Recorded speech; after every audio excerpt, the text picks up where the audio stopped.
বন্ধু, ঈদ তো পার হয়ে গেল। তোরে এখন পর্যন্ত আমি দাওয়াতই খাইতে পারলাম না ঈদের।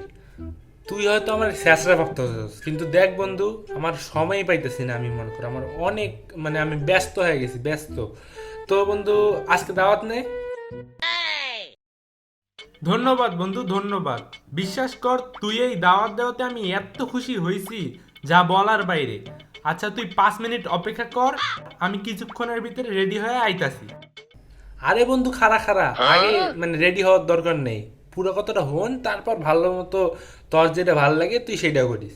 হন, তাহলে তুই আবি, এটা শিওর, এটা কনফার্ম, এটা মানলাম। কিন্তু এইটা শুনবি না যে আমি তোরে দাওয়াত কি দিয়ে খাওয়ামু? কি দিয়ে খাওয়াবি?